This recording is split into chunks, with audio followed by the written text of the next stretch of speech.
So, Project Warlock is a pretty good game.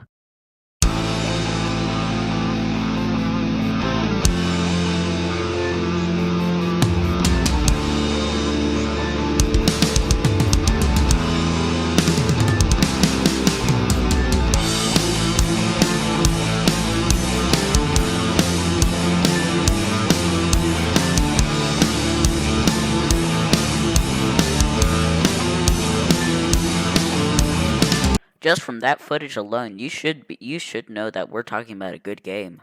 Project Warlock is part of a new generation of retro shooters, with each one building off of each other. I guess that we started with Dusk, then moved on to the most recent and important, Doom Eternal. Now, before you get your porch fix up and say that Doom Eternal locked you in a room and made you fight off every enemy, shush! Doom Eternal had to do what it needed to do to make retro shooters viable in a AAA market. But anyways, I think the coolest part about Project Warlock is that it has some light RPG elements and other unique things you wouldn't see in other retro shooters, kind of borrowing elements from immersive sims. Come on, son. Oh my God, Daddy! What a shame. He was a good man. What a rotten way to die. What a shame. Oh yeah, on harder difficulties there is a permadeath system where if you die too much you get sent to the beginning. So you know what? Enough introduction. Time for the main meal. So I know it's an indie game with pixelated graphics. Whoa! Don't leave yet.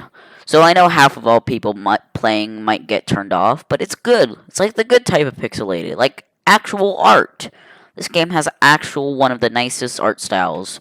With the realistic lighting and vibrant enemies and environments, I think this game looks pretty good. The pixelated graphics aren't there to be hidden, though, but to be there. It makes you realize that you're playing a game with retro graphics. So in summary, it has retro graphics. That was completely redundant section. I apologize so much. So let's get down to the biggest black sheep in the room. So, the RPG system. So, in the game, there are 4 stats: strength, life, spirit, capacity. Strength being your melee damage amount, life being your amount of health, spirit being the amount of mana, and capacity being the amount of weapon capacity you have. With strength being completely useless in the endgame, you only have 3 choices. Now, to be honest, you don't have much choice about builds.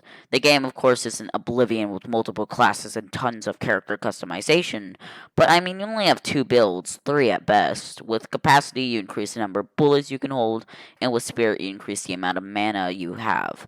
So you have the choice of a gun build or a spell build, with most of spells being gun focused.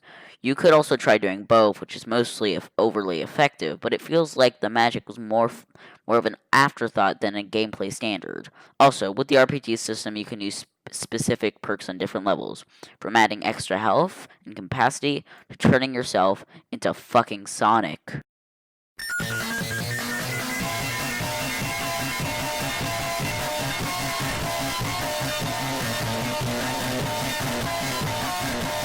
I mean, the perks take the stats and give it Adderall. Think of variety inside builds, where your badass magic and gun-wielding character can also run as fast as Sonic. There's also weapon upgrading. I don't really have anything to say about it. Boys to men, double-barreled shotgun to 4-barreled shotgun. And you know what? Let's start talking about the weapons. And oh god, there is a ton of weapons. Every weapon in this game, even the shitty melee weapons, can be upgraded. And oh god, there are a lot of weapons. Now, I'll be honest with you, some weapons are pretty useless as you get the new ones. I mean, if you're going for a heavy weapon build, then shotgun is pretty useless once you get the super shotgun. And also, melee is shit, and I'm going to keep hating on melee until it is good. So patch the game. So there are spells, and I mean, they're mostly for weapon-based combat. For example, one spell makes the grenades do more damage, while others are not based on weapons, but are just your typical spells, like lightning. I don't have any footage because I wasn't doing a magic build. So yeah, weapons many, spells fun, upgrade cool, very fun weapons. So, Project Warlock is a short game, short but sweet, with 5 main areas and 60 levels in total.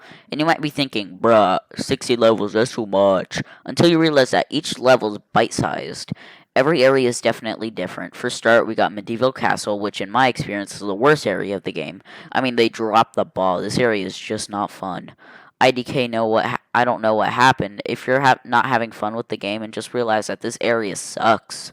Then we have the Antarctica level, which in my opinion should have been the starting area. More fun weapons to play with, more weapon variety, more fun enemies. Then we got Egypt. Not as fun as Antarctica, but still better than the medieval castle area.